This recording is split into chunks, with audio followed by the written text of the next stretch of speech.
Entonces, con este artículo vamos a entender algunos de los tipos que pueden ser, que podemos definir en esta sesión.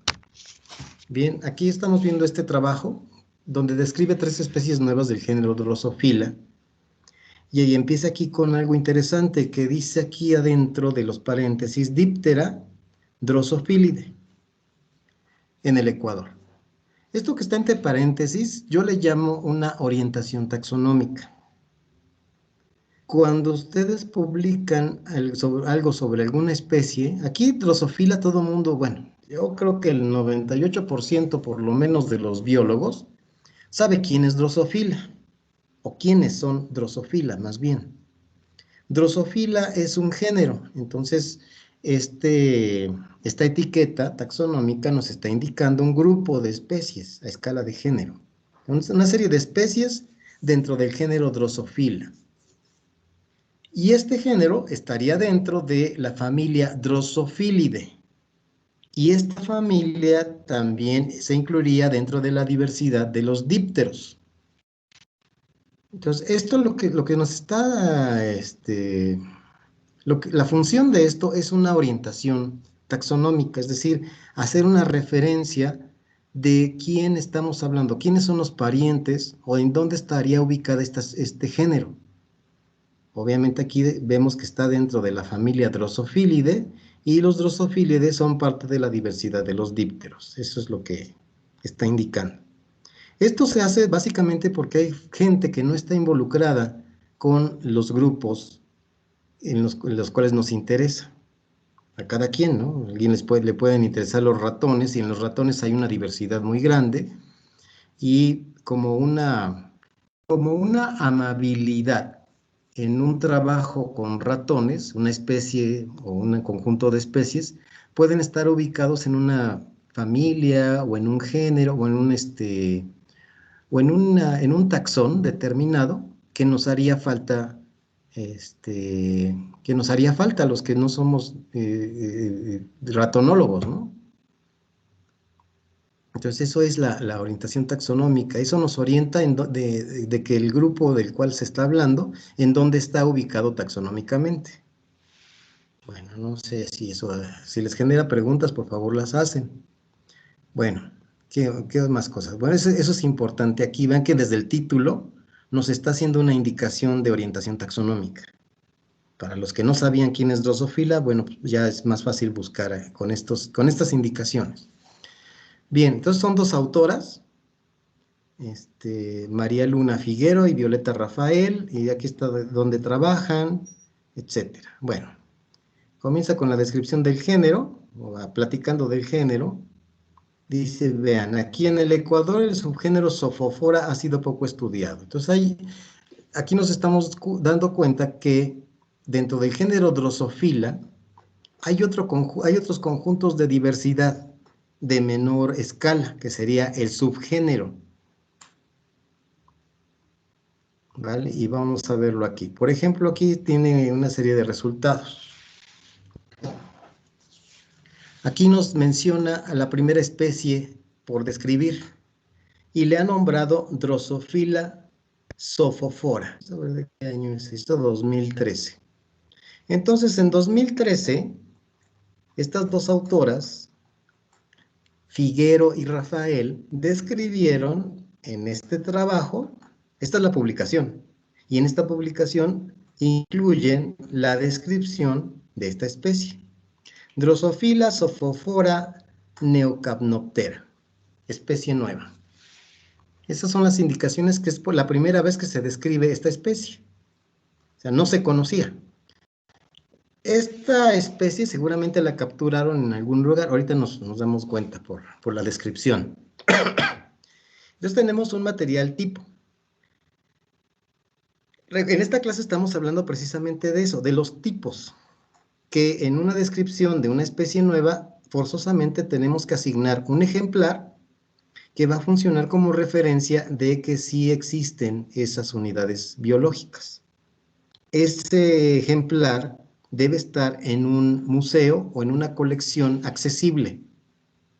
Claro, esto de accesibilidad no es que cualquiera entre y cualquiera pueda revisar, sino que hay que recurrir a una serie de procedimientos en los cuales pedimos permiso, nos comunicamos con el encargado del museo o de la colección, le explicamos qué queremos hacer, cuál es el material que necesitamos, y entonces ese encargado determina si nos da permiso o no nos da permiso de consultar los ejemplares. Pero en teoría, los ejemplares están disponibles. Bueno, entonces, vean que aquí para describir a Drosophila sophophora neocapnoptera, tiene informado que ha asignado un holotipo, un ejemplar. Ese ejemplar, aquí dice que está montado en seco. Es un insecto, no sé si han visto las colecciones de insectos, les mostraba yo la foto de la doctora Hortensia con parte de su colección. Esos son insectos en seco. Igual esta mosquita, que es muy pequeña, seguramente no medirá más de 3 milímetros. Este ejemplar está montado en seco en un alfiler. Y la genitalia, es decir, los órganos genitales del macho, de este macho, se colocaron en un tubo muy pequeño, con alguna sustancia, no sé cuál sea, puede ser formol, alcohol o alguna combinación.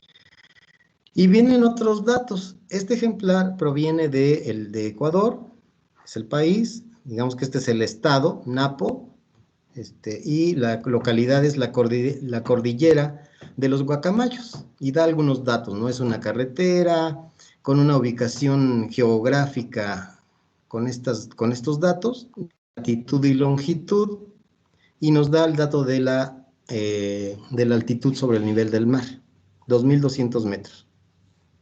También indica quiénes fueron los colectores, Figuero, Céspedes, otra vez Figuero, son los colectores. Rafael determinó, ven, aquí nos está diciendo quién identificó el organismo. ¿Quién se dio cuenta que era una especie nueva? Pues Rafael, que lo ubicó por lo menos en el género Drosophila y el subgénero Sophophora. Y ya las autoras seguramente le asignaron un epíteto a esa especie. Bueno, vean que también hay descrito un holotipo. El holotipo es el ejemplar asignado en el momento en que estamos proponiendo una descripción de una nueva especie. Y es real. Se puede visitar la colección donde está ese ejemplar y se podría sacar cumpliendo los requisitos del museo o de la colección. Bueno, entonces hay un ejemplar que se llama holotipo. Este holotipo es macho. Y también informan que hay un halotipo. El halotipo es otro ejemplar acompañante del holotipo, pero del sexo opuesto. Entonces vean la lógica, el holotipo es macho, el halotipo, si es que se seleccionó, es hembra. El halotipo casi no tiene mucha importancia taxonómica para los taxónomos. Para mí sí, porque representan datos. Hay datos del macho y también deben de haber datos de la hembra, ¿sí? de sus características morfológicas. Entonces, si el holotipo es macho, se asigna un halotipo, o sea, un tipo del sexo opuesto al holotipo, entonces tiene que ser en este caso una hembra, que también está montada en seco y sus genitales también están en un microtubo.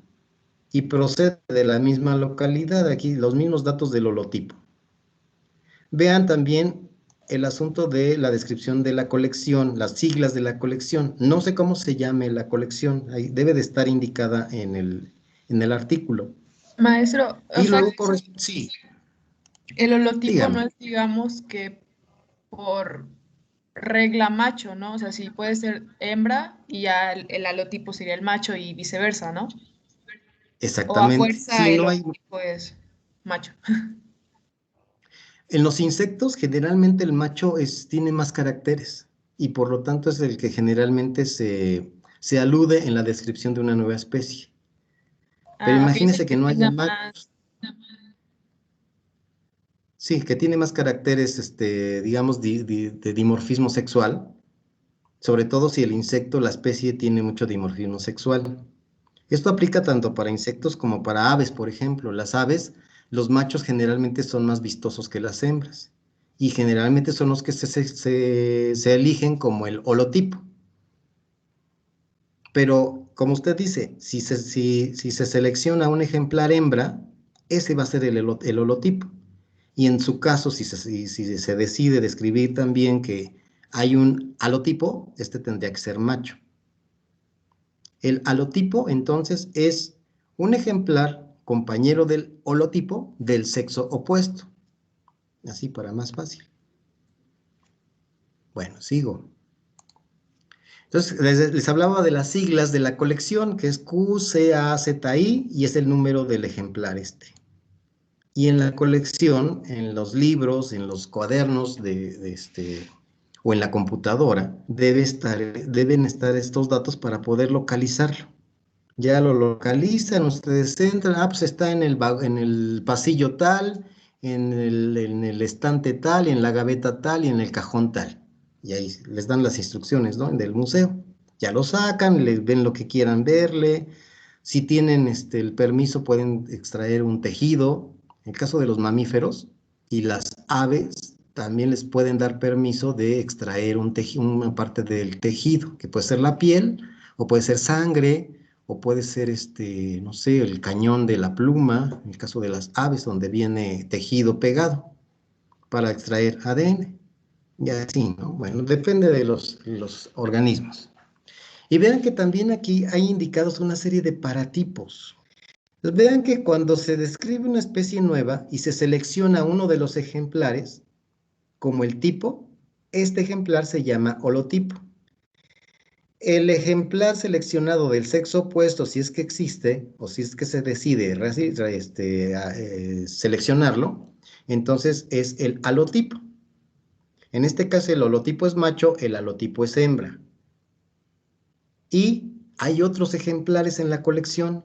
Esos otros ejemplares compañeritos del holotipo y del halotipo son llamados paratipos. Y aquí está informando que de esos paratipos hay 3 machos y 3 hembras y 5 machos.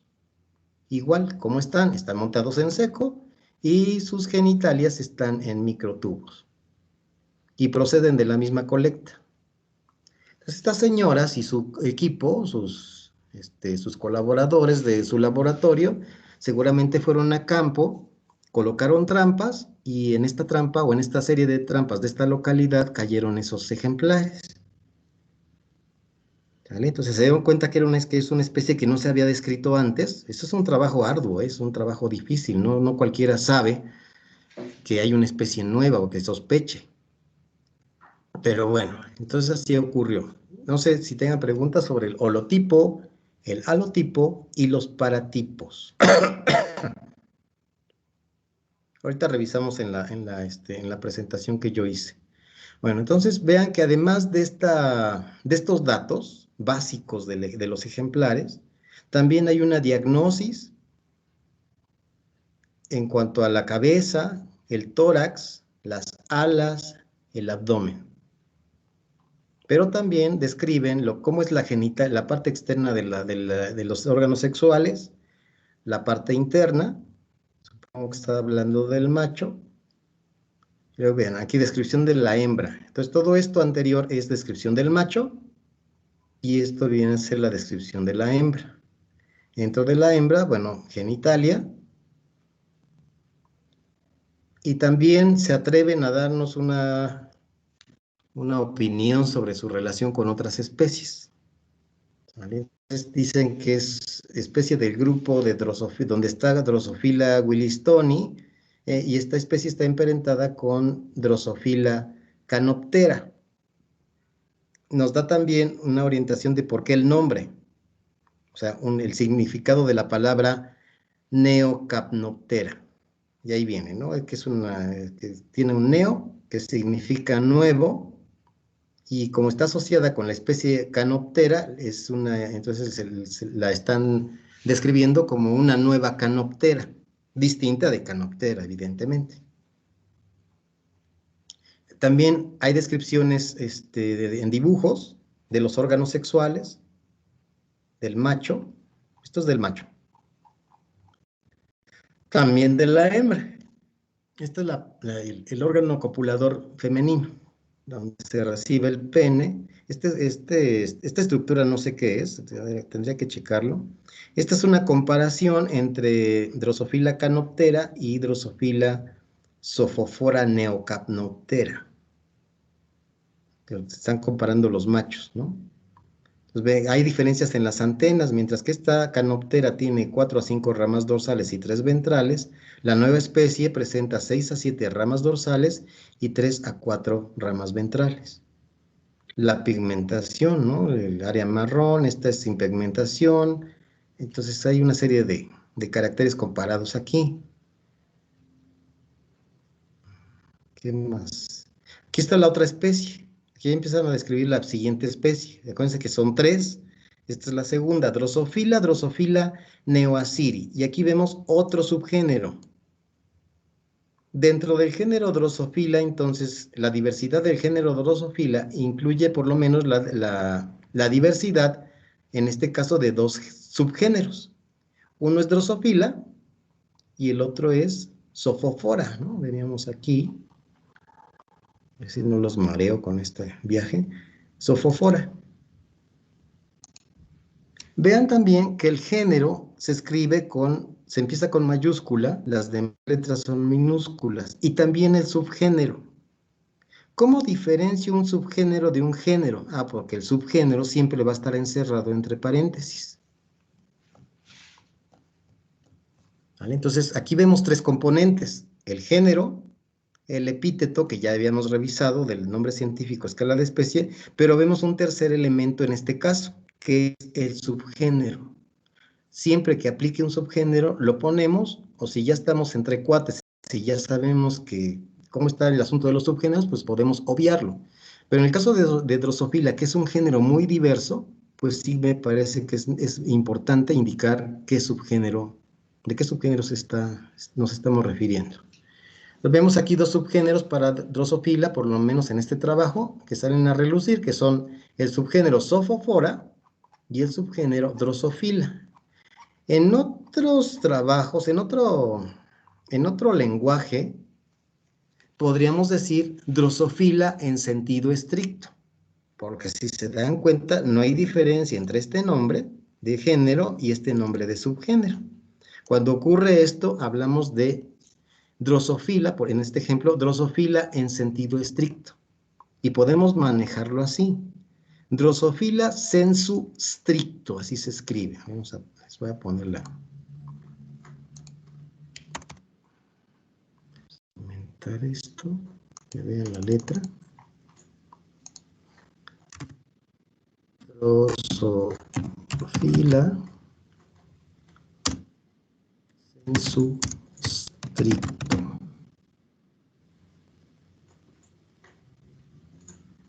No sé si sensu stricto. Creo que se abrevia así.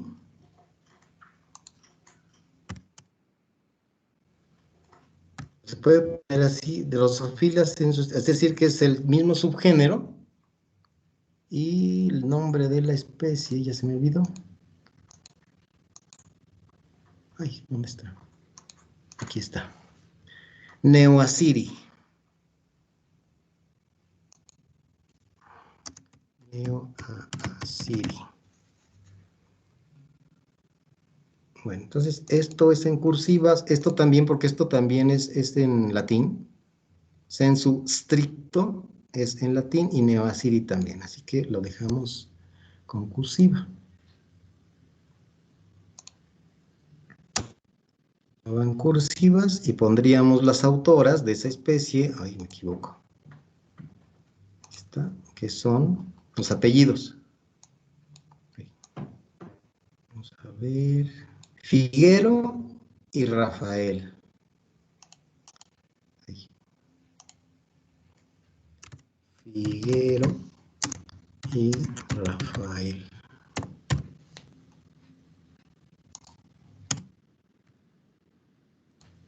Esto es correcto, el año es 2013, ¿verdad? El artículo es de 2013. Entonces apareció en ese artículo aparece esta nueva especie. Entonces este sería el nombre utilizando sensu stricto, en sentido estricto. Pero como ellas la están utilizando es Vamos a copiar todo. Drosofila. Drosofila. Neoasiri, Figuero y Rafael. Entonces, cualquiera de las dos formas es correcta. No sé si tengan preguntas. Estamos. Bueno, vamos a ver lo que sigue. Entonces, en esa descripción de esa especie de la Neoasiri, aquí está, vemos otra vez esta descripción. Hay asignado un holotipo, un ejemplar, un macho montado en seco, y la genitalia de ese macho está en un microtubo, también con un número correspondiente. Debe de corresponder a ese número. Viene la localidad. Aquí cambiaron, vean, es otra trampa en otra localidad. Siguen en Ecuador, en el estado de Napo y en la localidad de Papayacta. Cuando aparece una doble L con nombres latinos, no se debe de pronunciar. Es que la pronunciación también, pueden hacerle caso o no pueden hacerle caso, eso no hay problema. Pero en general, cuando una palabra es de origen español, en este caso en español, en Ecuador hablan español, ¿no? Entonces, Papayacta, así se pronuncia. Si fuera latín sería Papalacta, pues a doble L. Ok, bueno. Laguna de Papayacta. ¿Vale? Aquí están los colectores. Y el que determinó fue Figuero, ¿no? La chica esta, Figuero. Aquí son los datos, ¿eh? Entonces el holotipo es macho, y no hay, vean, no asignaron un halotipo. No, seguramente no tiene dimorfismo sexual o algo pasó ahí que decidieron no asignar un halotipo. Pero sí hay 8 paratipos machos. Pues entonces, lo que pasó, vean, es lógico, ¿no? Encontraron puros machos, no encontraron hembras. Entonces, por eso no asignaron un halotipo. Está interesante esto, ¿eh? No me había dado cuenta.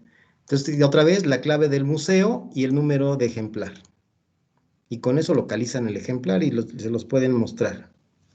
Ok, vamos con el tercero. Vamos a ver dónde está. Aquí está. Drosofila papayacta. Otra especie. Y lo están encontrando en otra localidad. Vean, este está en Ecuador, Pichincha papayacta, páramo de Papayacta. ¿Y el otro dónde estaba? Vamos a revisar. Perdón que lo esté mareando así con subidas y bajadas. Pero dice... Neocaptera, está en Cordillera de los Guacamayos. Neoasiri. Laguna de Papayacta, y está también, ¿no? En Laguna de Papayacta, ya se me olvidó.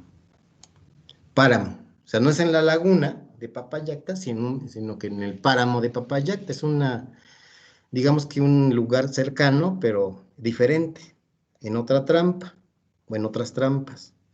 Aquí se encontraron machos y hembras, vean, hay un holotipo macho, con esas características en el museo, en la colección. Holotipo, aquí se encontraron hembras. ¿Qué más? Aquí dice genital con los mismos datos. Y además hay una serie de paratipos. 6 machos y 7 hembras.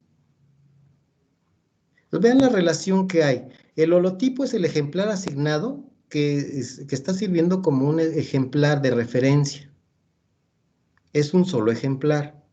Si hay un ejemplar de referencia del sexo opuesto, entonces si se selecciona, entonces se nombra como halotipo. Y el resto de los ejemplares de esa colecta, compañeros del holotipo, se les conoce como paratipos, sean hembras o sean machos. ¿Preguntas?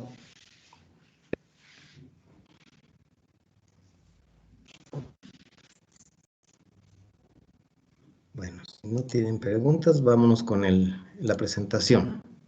Seguimos revisando ya la parte final de la unidad 1, el fin. Ya vimos los códigos internacionales de nomenclatura y el lenguaje taxonómico. Los productos sistemáticos, cuando les hablaba de las revistas y cuáles eran cierta serie de productos sistemáticos. No hemos visto la sistemática y la taxonomía, en concreto cuáles son las diferencias entre las dos disciplinas. Y estamos viendo ahorita el asunto de la tipificación, los tipos, ¿vale? Entonces, vamos a ver. Seguimos, pues. Es como que redundar lo que lo que les acabo de explicar con este artículo. Los tipos son ejemplares de referencia taxonómica, son obligatorios en la descripción de nuevas especies. Esos ejemplares son referencia comparativa y de validación de uso de los nombres científicos. En general, un ejemplar tipo es un ejemplar disponible. Ya les comentaba, relativamente disponible. Hay que buscar los permisos, hay que comunicarse con el encargado del museo o de la colección para ver si nos puede recibir y trabajar con los organismos, con los ejemplares que les estamos solicitando. Es una logística, se llama. La logística, pues cómo funciona el museo o cómo funciona la colección. Este ejemplar, que es el ejemplar tipo, está depositado en una colección científica reconocida. Y esto se va a indicar en dónde está, se va a indicar en la descripción original del taxón. ¿Vale? Como vimos, en esa revista, en ese artículo, viene descrito cómo está el ejemplar, en dónde está y cómo está. Y cuántos holotipos, bueno, el holotipo, cuántos paratipos, si hay un alotipo, etcétera. Entonces, un holotipo, en resumidas cuentas, es un ejemplar designado e indicado en la publicación de la descripción de una especie. Recordemos, es un solo ejemplar, no hay otro. Por eso son importantes y son muy cuidados los holotipos. Que los paratipos son ejemplares que forman parte de la muestra original de la que procede el holotipo, o bien aquellos que son asignados por el autor en la descripción de la especie. Pueden ser de la misma localidad, de la misma colecta, pero si el autor de la descripción decide, puede jalar otros de otras localidades incluso y hacerlos funcionar como paratipos. El asunto es que en esa publicación viene descrito ese asunto. Por eso son los paratipos. ¿Vale? Entonces, bueno, eso. Vean que hay una correspondencia en holotipo y paratipos. Puede que no existan paratipos. Puede ser que nomás es un ejemplar. Pero no podemos seleccionar otro porque no cayó nada en la trampa más que uno. ¿Sale? Entonces puede ocurrir eso. Pero si hay dos, o si hay tres, o si hay cuatro o cinco más, pues mejor, porque así hay más ejemplares en sustitución del holotipo en su caso. Y puede ser muy delicado el holotipo y dice, pues te presto un paratipo, ¿no? Y pues ya se da uno de saltos de gusto porque sí podemos acceder a un ejemplar. Si es el holotipo, cuidado, que esos los cuidan, los supercuidan, o sea, son muy importantes en las colecciones. Ahí está, es lo que acabamos de ver. También vimos lo que es el halotipo, que aunque no es completamente aceptada su asignación, resulta que un halotipo es un paratipo del sexo opuesto al del holotipo y que fue asignado por el autor de la descripción. Si no hay una asignación, pues no hay un halotipo, todos son paratipos. Más. Ok. Aquí entramos un poquito en problemas. Cuando el autor de la descripción de una especie no asigna un halotipo y todos los ejemplares están anunciados en esa descripción, todos esos ejemplares son la serie tipo. Aquí viene definido, ¿no? Serie tipo. Cuando el autor no asignó un holotipo, informa sobre una colección de ejemplares. Todos esos ejemplares conforman la serie tipo. No sé si les quede claro. Aquí lo que ocurrió fue que el autor de la descripción no dijo, pues este me gusta, miren, este va a ser el holotipo. Y tiene una colección de 6, por ejemplo. 6 ejemplares, machos y hembras. Entonces dice, no, pues, le escribe y no, pues, tengo 6 ejemplares y están en tal colección. Entonces, en ese caso, todos esos 6 ejemplares conforman la serie tipo. No sé si tengan duda, pregunta sobre eso? ¿Y qué va a pasar entonces con esos ejemplares? Pues entonces cada uno de esos ejemplares es un sintipo. Y ahí viene la descripción. Un sintipo es cada uno de los ejemplares de una serie tipo. Si fueron 6 los que conforman la serie tipo, cualquiera de ellos es un sintipo. Chicos, ¿preguntas?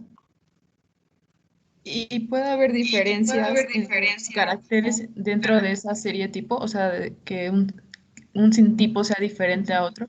Y eso no variaría Claro. mucho, no haría como que, pues, que no sea así como... O sea, ¿sería una diferencia significativa? Eh, Como sí, para, claro, es que como para ya de catalogar, no sé, entrada, digamos. Ujú. es que el autor de la descripción, en ese caso no asignó un ejemplar. Simple y sencillamente describió en la descripción de la especie, indica que hay 6 ejemplares. Y nada más, o sea, no dice, es que yo asigné un halotipo. Eso no lo dice. Si eso no viene descrito en la descripción, entonces esos 6 ejemplares que se anuncian en esa descripción, son la serie tipo. No importa si son muy distintos entre ellos o son muy parecidos, eso no importa. Lo importante aquí fue que el autor no asignó un holotipo. Esa es la razón. Cuando ocurre eso, entonces esos 6 o esos 10 ejemplares o esos 2 ejemplares que vienen descritos en la descripción, son redundantes mis palabras, pero bueno, esos 2 o esos 6 o esos 5 son la serie tipo y cada uno de ellos es un sintipo. Generalmente esto ocurre cuando no encuentran diferencias entre los sexos o cuando no encuentran diferencias entre los elementos y simple y sencillamente pues no se les antojó asignar uno como el holotipo. Eso ya no pasa, pero sí en el pasado ha ocurrido y entonces nos enfrentamos a esto. Que ustedes en la descripción de original de la especie se dan cuenta que el autor no asignó un holotipo. Por lo tanto, no hay paratipos. Todos son sintipos. Ahora, si alguien está interesado en asignar un tipo, dense cuenta que ya la publicación se expuso a la comunidad científica y la especie descrita con una serie tipo, pues ya no puede cambiar, ya fue publicado el asunto. Por lo tanto, los demás son sin tipos, pero si alguien insiste y dice, es que de estos 6, a mí me gusta para que sea el ejemplar tipo. Como ya se publicó la descripción de la especie con una serie tipo, entonces si ustedes hacen eso, si les dan la autorización y todo, entonces dicen, este va a ser el tipo. Ya no puede ser el holotipo. Ahora se le va a llamar lectotipo. Para que ustedes seleccionen un ejemplar y sea el lectotipo, debió haber existido entonces una serie tipo. Sí, posible. Entonces, digamos que en esa colección de 6 ejemplares, uno ahora va a funcionar como el lectotipo. Deja de ser sin tipo. Y el resto de sus compañeros automáticamente ahora son paralectotipos. No perdamos de vista la publicación. Es lo que nos va a dar la clave para saber y para saber a qué nos estamos refiriendo. Aquí lo interesante es que la especie fue descrita con una serie tipo, en donde todos los ejemplares son sin tipos, cada uno de ellos. Posteriormente, alguien dice, es que este sin tipo es el que me gusta para que sea el tipo de la especie. Y ya no puede ser el holotipo, ahora tiene que ser un lectotipo. O sea, un lectotipo tiene cargada una historia de que ya se describió la especie con una serie tipo. Se selecciona un ejemplar que va a ser va a ser el lectotipo y el resto de los compañeritos son los paralectotipos. Ya aquí ya no hay selección de sexo. No sé si exista eso o sea posible, pero si selecciona un macho, ¿qué pasaría con una hembra? Pues ahí sí no sé, ¿eh? A lo mejor sería es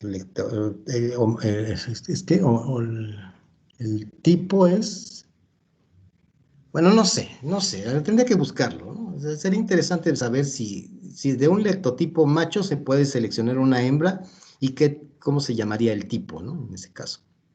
Además, no son tan importantes, taxonómicamente hablando, ¿no? Biológicamente hablando son importantísimos. Bueno, no sé si quedó claro. Pues vean, hagan una relación. Cuando ustedes tienen un lectotipo, los compañeritos son para lectotipos. Cuando tienen una serie tipo, todos ellos, cada uno de los individuos es un sintipo. Y cuando tienen ustedes un holotipo, los compañeritos son paratipos. No sé si haya preguntas.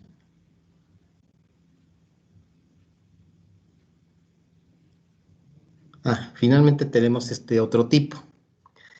Si todos los ejemplares se pierden, no importa si fue el holotipo y los paratipos, o el ectotipo y los paralectotipos, o la serie tipo, se perdieron. Se los comieron los bichitos, porque cuando ustedes ponen un bichito en conservación, tiene que estar renovando los líquidos para el caso de ejemplares preservados en alcohol o en formol. Hay que estar renovando el alcohol y el formol. Si ustedes los tienen en seco, entonces atacan unos derméstidos, les llaman. Son unos escarabajitos que se comen lo que queda de carnita.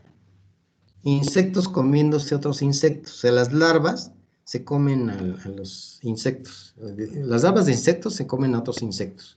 Los derméstidos son escarabajos y se comen los cadáveres de otros insectos. Eso es lo que ocurre, que se empiezan a acabar todo eso y pues ya no, sí queda puro polvito, todas las popochas del escarabajo que se come a los otros ya muertos. Entonces, si eso ocurre, o si se quema el museo, o si le llegó un bombazo en una guerra al museo y todo se perdió, y ahí había holotipos, había lectotipos, había series tipo, pues se pierde. Y se convoca a una junta en las comisiones respectivas de la taxonomía, las autoridades, para proponer asignar un ejemplar nuevo como el ejemplar tipo. Chiquito, no me dejas hablar, mi chica, me da paz. Entonces, en ese caso estamos hablando de un neotipo. Otra vez, aludimos a la publicación de la descripción original. Si ya se publicó como un holotipo, o si ya se publicó como una serie tipo, o se hizo la aclaración y se hizo los movimientos necesarios para generar un lectotipo, y todo eso desapareció, pero fue publicado. Entonces, si se pierden esos ejemplares, entonces se asigna un nuevo ejemplar como el neotipo. Entonces ahí viene la descripción: ejemplar designado como el ejemplar tipo de una especie cuyo holotipo o electotipo y todos los paratipos, o en su caso los paralectotipos, o todos los sintipos, se han perdido o se han destruido. Ser autorizado por los especialistas del área taxonómica correspondiente. ¿Preguntas?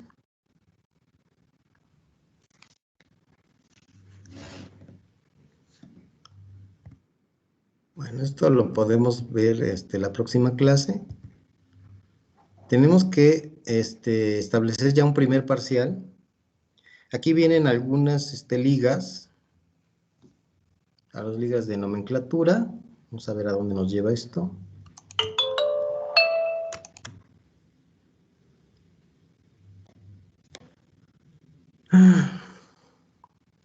Espero que no a una porno. Aquí está, taxonomía. Cae en un nombre. Hay varias cosas. Chiquito, déjame trabajar, por favor. Catalogando especies, Carlos Linneo, la taxonomía. Entonces hay información aquí de taxonomía. Y hay otras ligas, dinosaurios, lo que les platicaba de los dinosaurios, a ver si todavía está. Eso ya tiene mucho tiempo. Mira. Sí viene el asunto de los Tyrannosaurus Rex. De ahí saqué la información. Aquí hay otro de gorila, de los gorilas. Ya, incluso hay ejercicios, que sería bueno que los que exploraran. Vienen indicados aquí en la diapositiva. Y el asunto de la serie tipo, me equivoco de botón, es el Shift y la liga. Pues vean, aquí hay una serie tipo. A ver, déjenme ver. Vamos a checar, ¿no? Material típico. Este es el género Dorcadion. Son las, ¿cómo se llaman? Esas con luz. Luciérnagas. Son luciérnagas de España. Aquí es el lectotipo. Este ejemplar es un lectotipo. Aquí dice lectotipo de, ya se me olvidó el nombre, de D. martinezi. Es el subgénero, vean, está un género y el subgénero. En las siglas nada más, porque ya antes ya describieron qué es D y qué es I, y el epíteto martinezi. Este es el lectotipo, y vean que aquí describe que este es uno de los paralectotipos, este es otro, y creo que hay otro más. Hay un sintipo, vean. Un sintipo de D. martinezi. Ay, güey, si ya hay un lectotipo, ¿por qué hay un sintipo? Porque es vean, es una variación, una subespecie. Pero aquí estamos hablando de la especie. Pues la especie, con estos ejemplos son 3, 1, 2, 3. Uno de ellos es el lectotipo. ¿Por qué existe un lectotipo? Pues porque previamente estos 3 conformaban la serie tipo. Y en su momento, cada uno de ellos era un sintipo. Cuando se seleccionó este ejemplar, automáticamente pasa a ser el lectotipo y otros 2 son paratipos. Perdón, paralectotipos. No sé, revísenlo. También está este artículo, bueno, esta información. Ok, entonces ahí están indicadas las ligas a esta información. Y creo que terminamos. Esto ya lo vimos. No sé si haya preguntas.